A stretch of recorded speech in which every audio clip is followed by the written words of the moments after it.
Good morning বন্ধুরা। আজকে হচ্ছে বৃহস্পতিবার।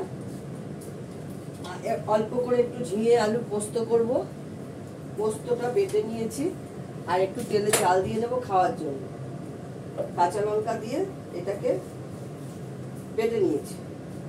আর করবো হচ্ছে অল্প করে একবেলার জন্য করবো কাতলা মাছের ঝোল, তার জন্য আলুও কেটে নিয়েছি, শুধু একটা ছোট্ট থেকে পেঁয়াজ দেবো। ফোড়নে দেবো হচ্ছে কালো জিরে,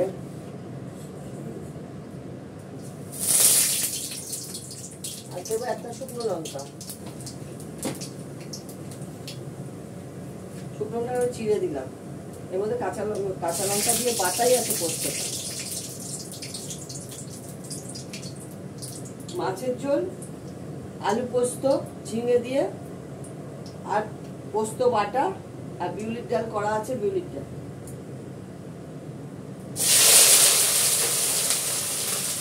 এখন যেহেতু গরম, রাতে চিন্তা করে নিচ্ছি, রাতেই করে নিচ্ছি। টাটকা করি, আমরা রুটি খেতে হয় তো টাটকা বানিয়ে খাই। এখানে যাই হোক, বড়দের প্রণাম, ছোটদের ভালোবাসা নিয়ে রান্না শুরু করছি। তোমরা সবাই কেমন আছো? আমার তো শরীরটা খুবই খারাপ ছিল, আস্তে আস্তে ঠিক হচ্ছে। আর পাগলের মতন গরম, সকাল থেকে ঘুম থেকে ওঠার পর তো ঘেমে যাচ্ছি। তার মধ্যে একটু মেঘ করে আছে।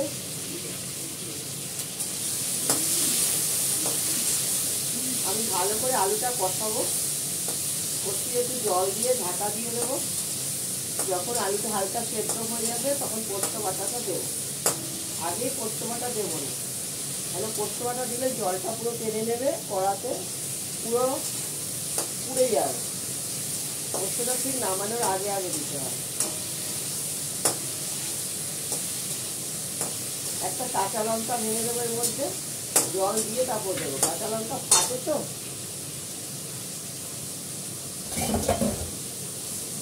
1 কিলো দুধ জাল বসিয়ে দিয়েছি। অনেকটা দুধ ছিল, সেটা জাল দিলাম। সব দই পাতবো ঠান্ডা হয়ে গেলে। ফ্রিজে থাকে তো, অত ঠান্ডা দুধের মধ্যে দই পড়বে না, একটু জাল দিয়ে দিতে হয়। তো উঠলেই নিয়ে ঠান্ডা হয়ে যাবে। ছোটো ছোটো ছানা হয়ে গেল, পোস্তেরও এখন ভাত হয়ে গেছে, আমাদেরও হয়ে গেছে।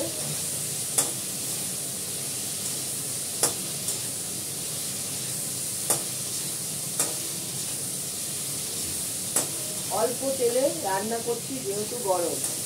আমি এমনি অল্প তেলে করি, মাংস একটু দিতে হয় বেশি।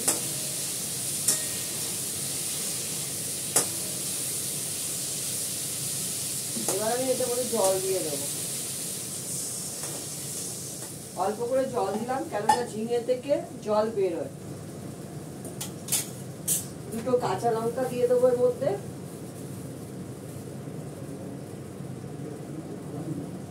কাঁচা লঙ্কাগুলোর মধ্যে পচে যাচ্ছে, এত গরম। ঢাকা দিয়ে দিই, হতে থাক।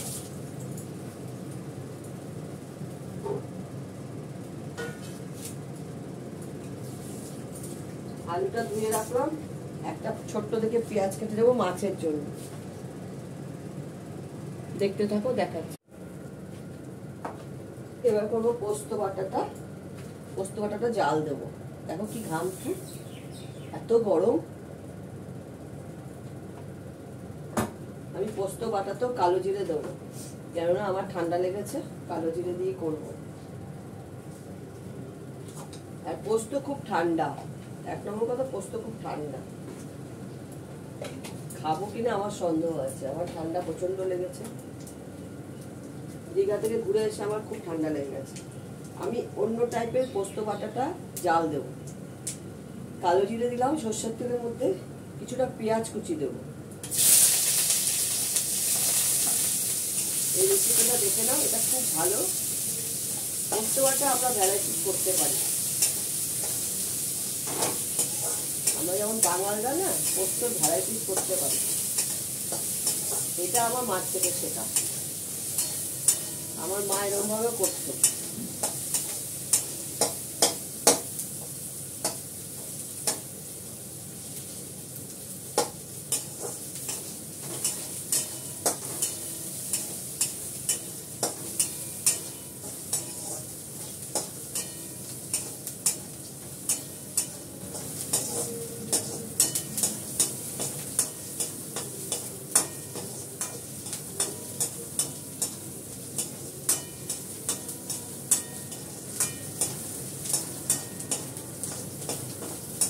যে কত রকম কচুর পদ করতে পারি, কচুর শাক, কচুর লতি, অনেক রকম পদ করতে পারে বাঙালরা।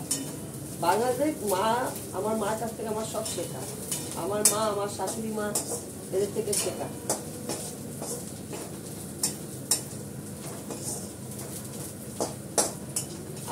আমারও বিয়ে হয়েছে বাঙাল ঘরে, আমার মেজো বোনের বিয়ে হয়েছে এদের শীতের ঘরে, কিন্তু আমার মেজো বোনও অনেক কিছু শিখে গেছে এখানকার রান্না, মানে বাঙালদের রান্না, এদেশেদের রান্না, এদেশেদের রান্নাও খুব ভালো।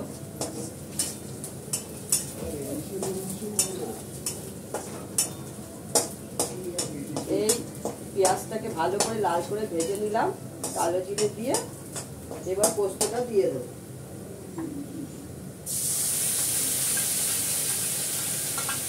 সামান্য একটু নুন দেবো, এটা নুন দেওয়া নেই, ঠিক আছে? আমার ঠিক আছে।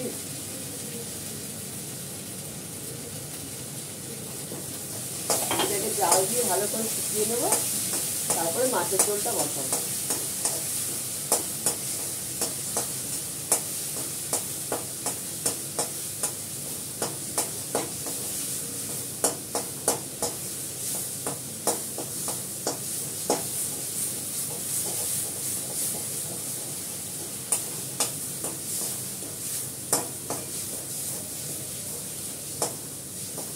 পোস্ত বাটাটা বাটাটা গরম ভাতে ভালো লাগে, কারণ আমি যখন খাই তখন আর গরম থাকে না, আর গরমের সময় গরম ভালোও লাগে।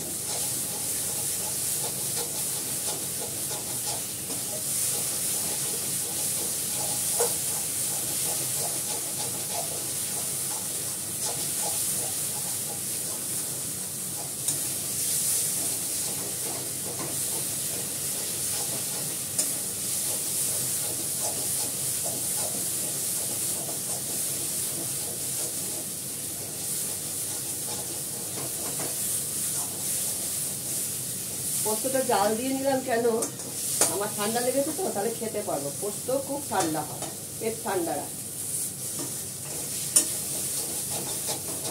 কাঁচা পোস্ত বাটা খেতে খুব ভালো লাগে।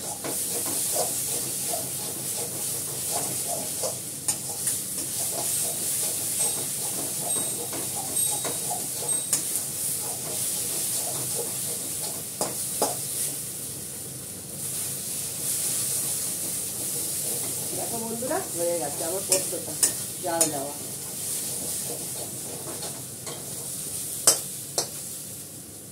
পোস্তটা জাল হয়ে গেছে, আমি কড়াটা ভালো করে ধুয়ে দেবো, মাছ ভাজবো তো,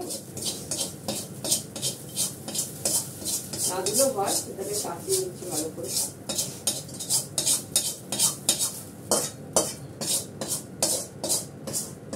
লাগেনি সেরকম, কড়ার মধ্যে লাগবে না। তেলটা দিয়ে দিই, মাছটাকে ভালো করে ভেজে নেব। এই গরম